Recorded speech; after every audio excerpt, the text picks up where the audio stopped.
Hey Wargamers, welcome back to the channel, Death from Above Wargaming. I'm Aaron. I'm Thom. And I'm Thom. And we are back with our second episode of Jump Point.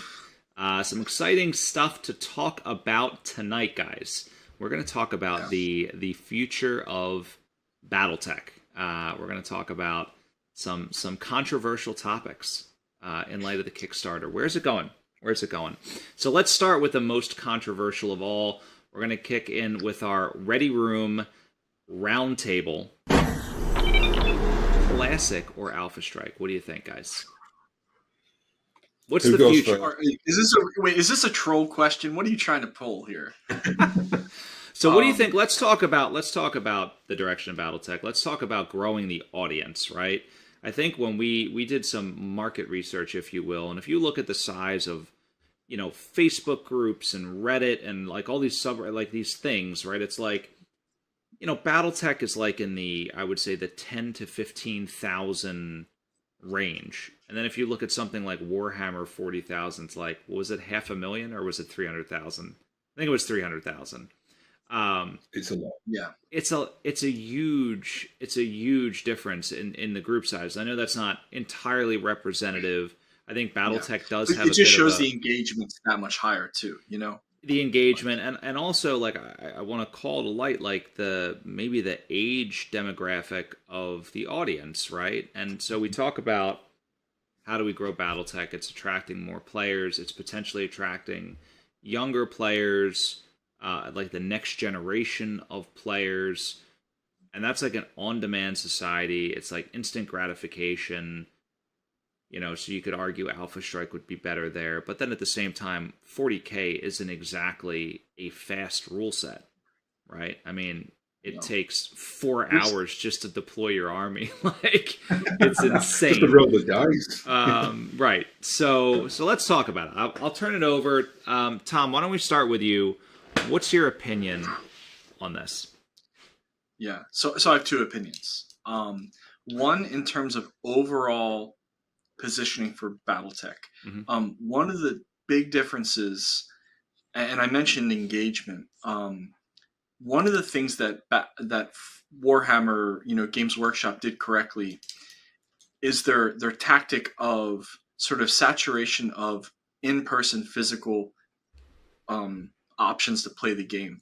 There's a lot of tournaments. They have in-store if you try to search for a BattleTech group to play with, it's kind of hard, and there's a lot of gaps in the geography. But if you looked for like a 40K game, I bet almost every city in the country you could find a group of players, and that takes a lot of effort, I think, from the owners of the game. Like Catalyst would have to step up and really focus organization around that, and that would be a way to get people in the door.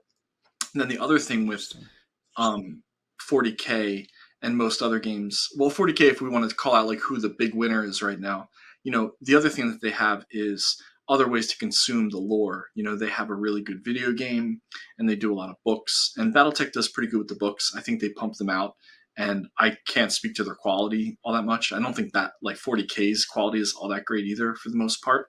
They're hit or miss, right? You have some great ones, and then you have some like very cringy ones. I think that's consistent across the board. Right. And other than that, I mean, I think they really stepped up. Again, the plastics were a huge step forward. They're modern. They're real sexy, and everybody likes them a lot. They'll get you in the door. And so then in terms of the rule set that they focus around, I think that's just as critical. Yeah. And with 40K, I mean, they do additions, right? So they're constantly doing what Catalyst needs to do. But like Catalyst has to basically do a pivot rather than an evolution. And I do think Alpha Strike Destiny is the way forward, while Classic is not. Interesting. Okay. Yeah. I mean, I'm Thom, not way in.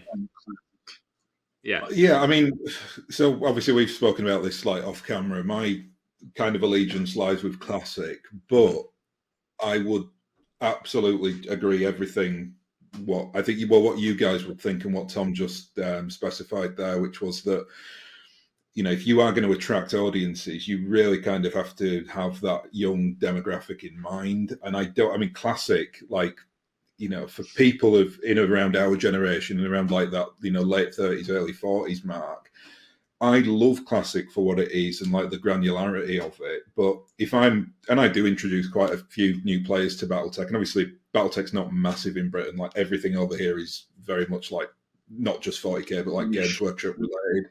Yeah, so it's a very like niche like system over here. I will always try, if I get younger players in, or if I'm, playing with people, say like under 30 or something like that, I will introduce them to Alpha Strike.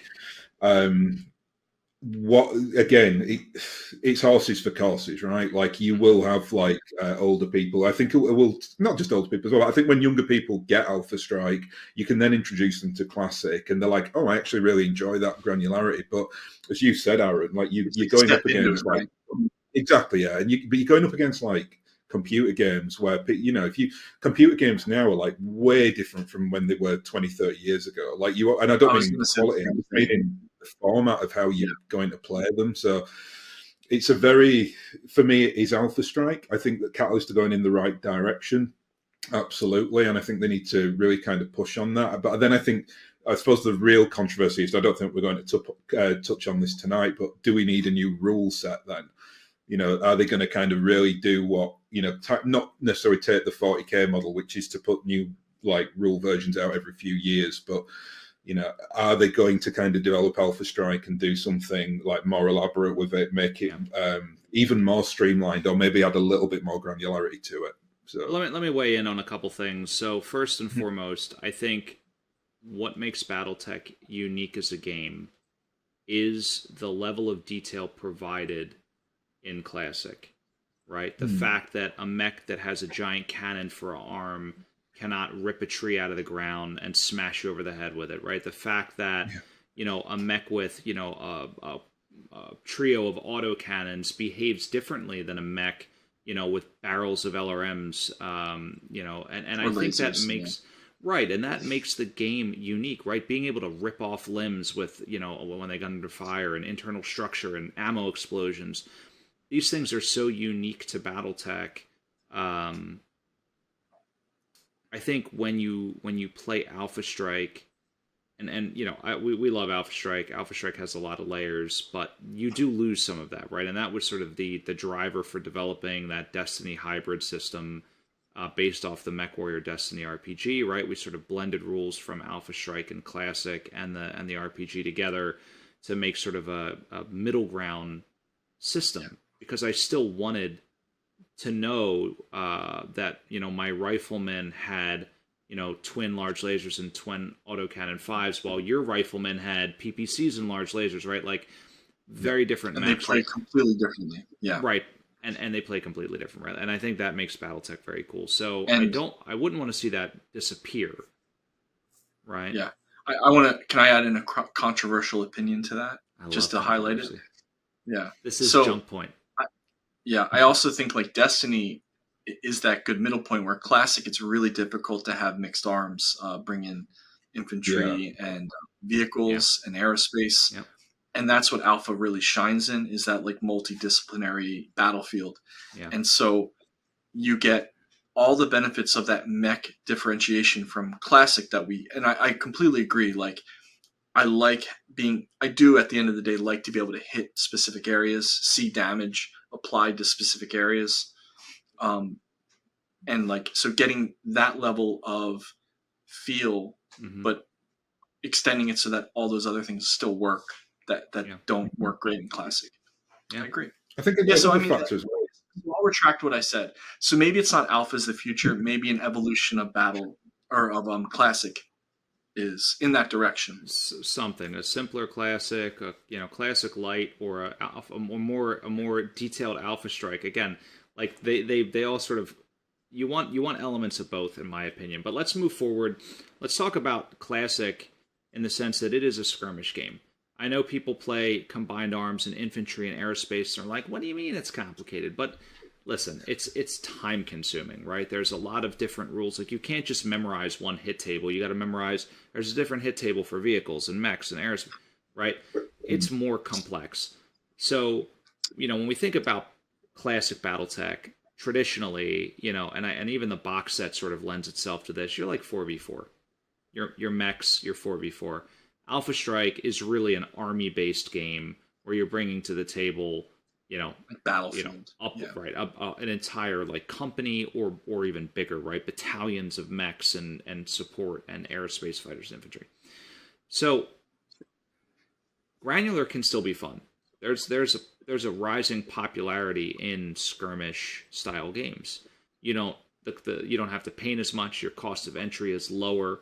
So there is some value to that, I think, in that classic sense, right? There's value to having less units on the table, right? You don't need, 150 tiny space elves to paint on their, right? You can just get away with 4 chunky robots and you're in good shape. So that's kind of cool too. Yeah. Space Dwarves. Oh, the squats, another controversial issue. Tell me. What's controversial? The Space Dwarves? No, I was just saying squats, if you're talking about Space Dwarfs. Yeah. The League of Votan, or whatever they've called them now. So I wanna end this Ready Room roundtable with one question. I think it'll probably lend itself to an entire episode. Can BattleTech be a competitive, tournament level balanced system? Or does it need to be? Is that maybe the better question? Does it need to be? Answer. Maybe that's for the extended out. Extended Tom, what do you think? Your question. Yeah. Yeah, I mean, so bring it right back with BattleTech in terms of its like rudimentary rules. BattleTech was never ever meant to be competitive. I mean, you cannot have a competitive gaming set where you've got that headshot factor, because you can literally lose, 2,500 points of battle value in Classic with the roll of a dice, and that is utterly brutal. Obviously, right. Yeah. So if you were going to make a balanced game, you'd have to do something about that, because you've got as much chance of hitting a low. Like re-rolls or something, like an edge, exactly. Like an edge point, maybe. I don't know. You need something to mitigate that, because it's just so. But that's why I love BattleTech. I mean, that's why I think it's a very brilliant game, because it's geared up for narrative play, in my opinion, like much more than it is for competitive. But I think even the competitive play is so fun and derpy because so many random things can happen. And that's the same in any, I mean, you get that in 40k, you get that in other gaming sets as well. But I think in BattleTech, it's so distinct because of that random like battle value sacrifice that can just happen, like what is it? Basically, rolling box carts with it, and that's it. You've basically head capped a mech. So, it's... Yeah. And I think a point to make about that too is you're not going to draw the same type of gamer either, because it's not a list build. It's not a, like, exactly. You can min-max all day, and you can't build like chains, right? There's no chaining. There's no special like interplays between. I mean, the best you can get is like indirect fire, right? Tag and all-port artillery, right? Yeah. Well, I will say this though: the what you just described, I 100% agree with. However, that lends itself to a specific type of force build that I think reflects the results that we've seen in battle reports time and time again, which is sheer numbers typically win. Because you can play the odds, and the more dice you roll, the more you are likely to get that headshot. Which is 40k too. To some degree, right? But I think a lot of the goofy combo abilities offset that, which I hate, unless I'm playing Magic the Gathering, like I don't want to be worried about like, your Necron like teleporting into my mech's butthole and like killing it from the inside. So when you say numbers, would you just mean like higher attack values and things? No, like no, damage? I mean like I have 16 mechs and you have 5. Oh yeah, we've talked about that to right. death. And that's why the clans struggle when you do straight point value. But let's move on to our next segment. This next segment, guys, is our rapid fire segment. So get those rotary auto cannons going. The way this works is I'm going to ask a question. Tom, you will answer. Dom, you will answer, and then I will give you my answer. First question is, what system is king? Alpha Strike, Classic, D. Destiny. I like the RPG, and I like our extended game. Yeah, Dom. 100%. Okay, we're talking just like between classic and Alpha Strike, I'll go with classic, but I do play like a hybrid version. So I think a lot of people do that as well. So classic with an asterisk. Yeah. I'm a Destiny guy, as you know, but if Destiny was factored out, I think Alpha Strike is an easier way to get people into the game. All right, favorite unit type. So when I say type, I mean like mech, airspace fighter, hovercraft, tank. Like, what's your favorite unit type, Thom? Aerospace. Yeah, of course it is. Thom? I'm a man of the moment. That's all. I live in the moment. In the moment. Well, you've had success with it, so you say. For me, it is and always will be medium mechs. I am a medium mech spammer. I love them. Okay, interesting. They're the best. Yeah, I'm a battle guy. I'm a battle mech guy myself. I mean, that is. I thought you would have said protomech. All right, so in terms of the way the game should be played, as God intended, mechs only or combined arms, Thom? I love combined arms, but for skirmish stuff, mech on mech. Okay. But yeah, combined. I'll go with combined. That's such a hard question. Yeah, it is a hard question. I think I would give Tom's answer pretty much verbatim there. Like, I love the skirmish element of like 4-on-4 lands, but combined arms, he's brilliant. It's so fun to kind of roll infantry and vehicles. Combined arms for me too. Next question, semi-related. Aerospace fighters, a key part of the game or total cheese? For Alpha Strike, I think once you introduce it, it's a game changer in terms of the amount of enjoyment you'll get out of it. Okay. In a good way. Plus. Total cheese. I really don't like aerospace on any gaming system when you bring in, apart from VTOLs. VTOLs are fine in BattleTech, but they're the worst. VTOLs are the worst. Yeah. I go for the support deck, actually. I think the support deck they released, what is it, like a couple of years ago, is a really nice way to introduce that without all the kind of added rule sets and all that malarkey. I would actually say they're an essential part of the game, but I do think the rules need some additional tweaking. I think they need a revamp. They need some love. Yeah, need some rebalancing. All right, so let's ask the same. They released errata on them. Okay, sorry. This is rapid fire, Thom. Next question. Same thing, but for infantry. Cheese or essential part of the game? I have no experience playing infantry, but I want to love them. All right. Like children. Thom. Yeah, central part of the game. I love playing infantry, but they can be very crunchy, especially in Alpha Strike if you bring Flamer infantry, so maybe need a little bit of a revamp as well. Yeah, I think they're totally cheesy. If you want my opinion, I think you can do way too many weird things with them, and they don't cost enough. You need to put restrictions on, right? So you need to say, like, okay, you can only bring a platoon of infantry. That fixes a lot of the problems. All right, last rapid fire: Warhammer or Marauder? Thom. Oh my god, you love these. They're so hard. I mean, Warhammer all day. You're a Marauder guy, so I have to be the Warhammer. Thom. I'd go Marauder, but only because I do like playing Bounty Hunter occasionally, and he loves rocking Natasha Kerensky's old Marauder, so I would go Marauder. I mean, oh, whoops. It's on this side. Oh, yes. We're not on the mirror. I told you. That was before this episode, Thom and I were just joking about mirrored cameras and how confusing it could be. Which hand am I holding up? So anyway, that ends our rapid fire segment. Next, Thom, it is your favorite segment. It is the render blender. All right, here it is, guys. Here it is. Here's what we're looking at. We're looking at the Goliath and the Scorpion. Scorpion over here, the little guy, and the Goliath is the big one. Let's start with the Scorpion first. Thom, what do you think? I might need a private room for. I love quad mechs. If one of them has knee lasers, I might have to leave this chat room. Weird.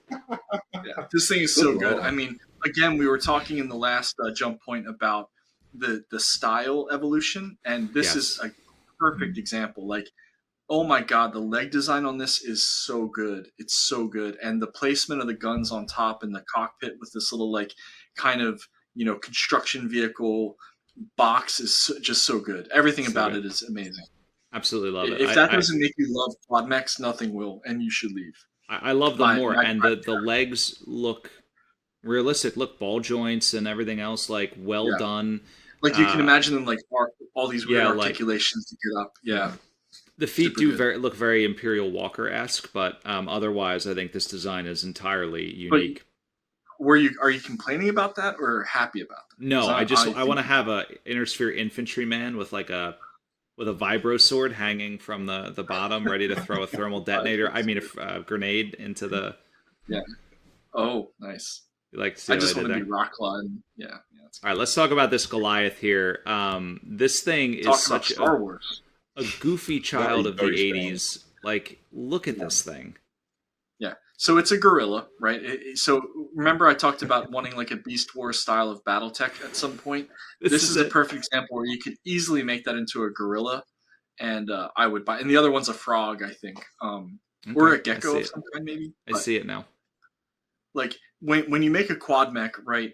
You need to make it for a reason, and then you look at that gun on top of it, and you're like, okay, I understand why you would be a quad mech. It's perfect in every possible way, and I would change nothing. Dom, do you know the loadout of the Goliath off the top of your head? I do not. Is that an AC-20? Is it a I think I think it's an PPC? exterminator cannon. It's got Exterminatus? It's two LRM-10s, I think, on its side. Yes. I can't remember what the is it a Gauss rifle on top? I don't know. I can't I mean, remember. it's a 3025 design. Well, guys, if you know, leave it in the comments. Okay. I'm probably going to check out Sarna after this one to figure it out. I should have looked at it before. But we should I mean, looked at it dude, it's before. just such like Let's just do it right now. Let's just go to Sarna Yeah, right hold now. Goliath. I think there's spell it right. I wish I could read It's your screen. PPC. Oh, it's PPC. yeah. Yeah. I think you can get ones with like the 3M has the it's devastating Zeus slingshot Gauss rifle. Oh, there you go. Yeah, that's the one probably. See, that's the only thing I was going to say is like sometimes I'm very bummed by the weird builds that were original BattleTech. And there are these amazing mech designs, and then you're like, wait, what's the loadout again? You have nothing but short range weapons. You're an assault mech with 3 max damage. Like right, with 5 small lasers, charger looking at you. Yeah, exactly. Right. But that is, we were talking on Discord about this, and that is the allure of the 3025 era. And honestly, that is where Classic shines, kind of coming full circle. I think that is like that era in Classic is just phenomenal. Now, we're going to move into the next segment. This is our patron Q&A. This is related to Classic BattleTech rules. And this question is from our patron Rain, so thank you for this question. Aiming in BattleTech, cold shots, is it worth it? Dom, what do you think? Yeah, this is a Dom question. Well, it's kind of, I suppose if you're talking about like cold shots, then you get them obviously for, if a mech is like immobile or listed as immobile, you automatically get the cold shot, so that's fine. The rule set though is slightly weird because obviously I think you've got to roll a 6, 7, or 8. Just off the top of my head, though, I don't have any other notes. Yeah, you rolled a hit, right, and then you get to roll 6, 7, or 8 to get the cold shot. But yeah, I mean, it's not something I don't hunt. I mean, obviously, if you've got an unconscious mech warrior or there's a something like that happening, then yeah, you can go in there and try to do it. But obviously one of the problems with it is that you don't get the advantage if you're going in for a headshot.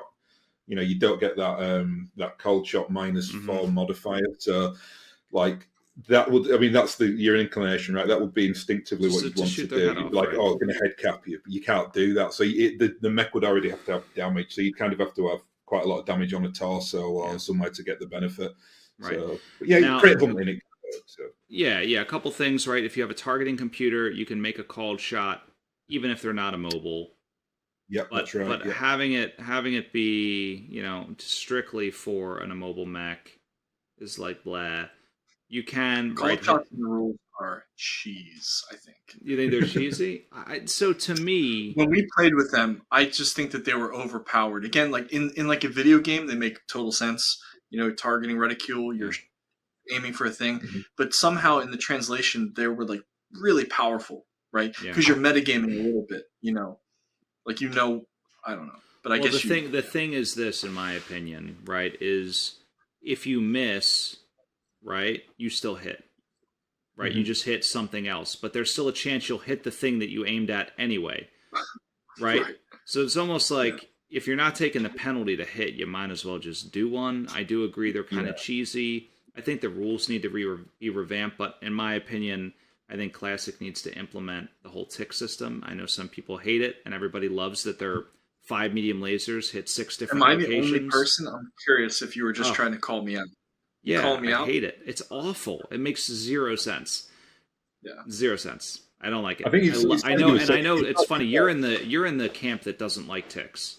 You like rolling individually for every weapon. I'm in the opposite camp. I want like a weapon group hitting a thing. I want mechs to die quick. I want like to bore holes in somebody's left torso. You know, but you're also a guy who used like macros on your keyboard to like when you play BattleTech, you know, or Mech Warrior. So Guilty as charged. I don't even know how that works. To be honest, yeah, I don't even know how a macro works. Oh my god, dude, so good. You're just recreating your they were the good old days. Aaron's point there is a salient one. I think like it speeds the game up considerably if you do that. And why would you have technology that's 1,000 years in the future where it's like the lasers just kind of go pew, like they would be able to tag it in. So I think this is where it comes from, is that like movement is abstracted. Everything's kind of abstracted to the point where like it's turn-based. It's not real time. So the idea of a called shot is breaking that idea that like your mech moved through a space in that turn, even though you've placed your mech here, and you're abstracting the chance of all those things. Yeah. And you know, but that's why you get the called, but if you don't, you still hit. I don't know. It's hard. Mm-hmm. I just think it doesn't fit the flavor of the game properly. I think I agree. I think I would either take it out or revamp it. But let's wrap that up. In fact, let's wrap up this episode. Guys, this was a good one. Wrap it up. All right. So, speaking of which, subscribe, leave a like, leave a comment. Let us know what you thought. Give us some ideas for the next episode. If you're a patron, head on into Discord in our Jump Point channel, and you can. We're like so close to 10,000 subscribers. Like so close. Get us over that hump. It is huge. By Christmas. 10,000 it'll be so awesome. By Christmas. Yeah, by Christmas. Don't make me wait for the Kickstarter. I don't want to wait for the Kickstarter. It's going to be so awesome. You can't believe what's going to happen when we hit 10,000 subs. Don't make promises we can't keep. I didn't specify a single thing. Thom will shave half of his mustache. Yeah, sure. If that's what it takes. For every 1,000 we get, I'll shave a part of my mustache. This is weird. This is getting weird. Yeah. It's like one of those sexy advent calendars. Like, yeah, every month. It's just a video of me shaving part of my mustache. Wow. This On that note, don't forget to visit sure. Aries Games and Minis, where you can get your own sexy advent calendar. You can also get Lance packs. You can get the books, the dice, anything you need. You can also get a lot of our partners' goods over there, like Hardware Studios and XMarx. So some really good stuff there. But anyway, that's that. We're wrapping this one up before it gets weirder. Guys, thank you so much for watching. And of course, stay tuned. Always great stuff coming from Death from Above Wargaming. Have a good night. See you.